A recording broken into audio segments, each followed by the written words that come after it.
sometimes in relationships, we're not real sure when something's going wrong. Our gut tells us, okay, this is not right, but we don't have the name for it. And we don't really trust ourselves sometimes. We start asking ourselves, am I too needy? Do I want too much? Are my expectations too high? And those things are all good questions to ask. But that's unless you're dating someone who is a gaslighter. Now, gaslighters are really difficult to pin down because their whole thing, their whole idea, their whole intention is to make themselves look better than you. They lie to themselves. They basically bring things up and manipulate in a way that it makes you feel like you're going crazy, like you're not sure.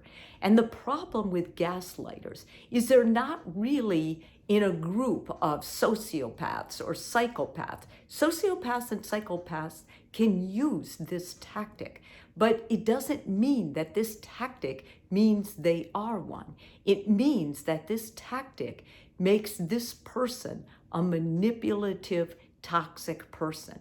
But when you're with them, you don't get that sometimes until you're really in love with them because they have such a way of manipulating you that they oftentimes, the rhetoric is just what does it. They'll say these things, and these things are enough to make you just stop in your tracks and go, man, maybe it is me. Like maybe I am making a big deal out of anything, out of nothing. So I'm going to go through some of their common rhetoric. Now, don't be surprised if you think, God, I've heard that a couple times in my own relationship, because some of these are a little bit common in relationships. I think people resort to them. They hear them on movies or they see them on the internet, or maybe their friends talk like this. But when you are living with a true gaslighter, you know it. When you're dating one, there's no mistake, especially because you start seeing this is their rhetoric. Like, this is what they tell me. This is my life. And when you start getting strong enough in that, that's when you'll really see the difference. The first thing is they really like saying, let's wipe the slate clean. They like saying that because they love the idea of starting over, okay? They know what they've done to you in the past, but when they say that, it appeals to you because you're like, oh, okay, so they're aware, they're owning their part, and they're wiping the slate clean. No, that's not it. It'd be nice if it was. They're saying that because they're manipulating you to say, yeah, maybe I was overreacting, or yeah, I guess I should forgive you. I mean, forgiveness is a right thing to do. Probably better you don't forgive them. Probably better you write that phrase down and you start keeping track of how many times they use it and in what situations. They really love this, and it puts you in a weak position because if you don't forgive them, then you look like the person that is not willing to go the high road and, extend grace or forgive them once again. Okay, secondly, they love saying things like, it's all water under the bridge. The past is just water under the bridge. I didn't mean it. Or they'll come up, I'm sorry that happened. That wasn't my intention. You know that wasn't my intention. And for a second, you can start believing, yeah, it wasn't. Things do happen. Life does go on. And they love this phrase, and you'll hear it a lot when you're with someone. Again, if you're on the receiving end of this, though, you're going to feel like if you don't let bygones be bygones, that you're holding a grudge. And everything you know about holding a grudge and the people that do that, you don't want to be that person. And so once again, they're manipulating you with their rhetoric. The next thing, I really don't know what I've done. They hurt you and then they claim complete ignorance. And they're like, what? I wasn't serious. You can't believe me. I was teasing. I didn't mean that. There are numerous ways that they will fake that they have no idea why you're upset about them. They just absolutely have no clue. I see this a lot in therapy because when a couple is on the verge of splitting, it's very typical the other partner to say, I don't know why you reacted. You've done as bad to me. And then they'll pull up things the other partner did. But none of those are the same because this partner is using this as a manipulative tactic to try and undermine you or make you feel like you're going crazy, like you're not stable. And if you're feeling like you're not stable, more than likely it's because of this person's rhetoric. Next, they'll make a stance of saying, well, one thing I won't stand for is lies or any untruths. I am very transparent. Now, come on. When somebody's honest, and we expect our partner to be honest, they don't go around bragging about it. They don't have to because you trust them and you know they're honest.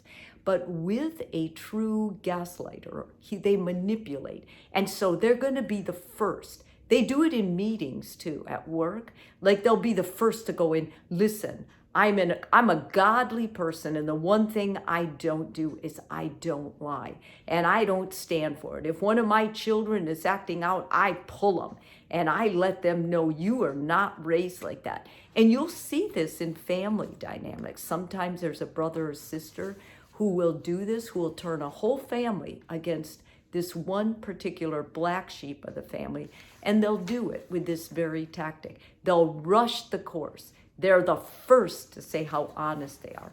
If somebody has to tell you how honest they are, general rule, they're not honest, and they're lying to you, and they're manipulating you, and this is a case in point. Next, I have no idea what you're talking about. When you tell them what they did that hurt you, they will make light of it. They're like, you can't be mad at that. Come on now. They're invalidating you. They're saying, that's unfair. I was just kidding. That was totally taken out of context. You're just being overly sensitive. This is insane. And as they say that, by this time, you are starting to feel a little insane. You're starting to really doubt who you are and what you think and who this person is. Because this person will come back and they'll say something sweet like, I'm begging you, you can't believe this. This would be crazy thinking. And you know what? You probably are thinking, yeah, maybe I'm going crazy. I don't know. I know what I'm doing. But it's so true. And next they'll tell you, don't take it so personally. Why do you take everything I say so personally? Some things just let them roll. It's not that big of a deal. You're so sensitive. You react to everything. You're reacting to everything because this is a person you're building your life with. This is a significant person to you. You've given them some of your power. You've been vulnerable with them. They're not validating how you feel. They're not validating how they were reckless with something you said. They're telling you not to react to it. They're telling you that you have no right to be hurt when they hurt you.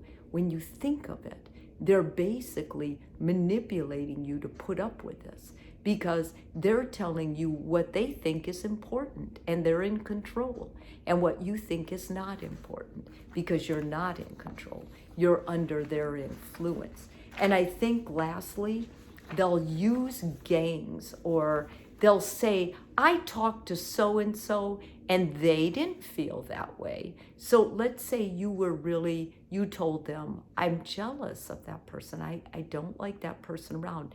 They will make up a lie and say, well, nobody else feels that way. I was talking to our friends and they thought that was silly. They knew I loved you. They knew my intention. When someone uses that sort of rhetoric, rather than saying, I am sorry, you are the last person I would ever want to hurt. And if you're uncomfortable with this person, then I'm going to stay away from them. That's a responsible person. That's someone you could love. The thing about gaslighters is they're charming, they show up, and they're really, really kind to the significant people in your life. And the significant people in your life begin to tell you that. And so then you feel really mixed. Then you really don't know what to do. At this point, it's really good if you trust that one small voice inside you saying, something is wrong. I am going to talk to a therapist. Talk to a therapist, because a therapist will recognize the symptoms right away, and it may only take 1 or 2 sessions for them to validate you, to help get you stronger, to help you trust yourself again, and to move forward without this gaslighter. They're out there. I've met many, and I've seen even more in my practice. So beware.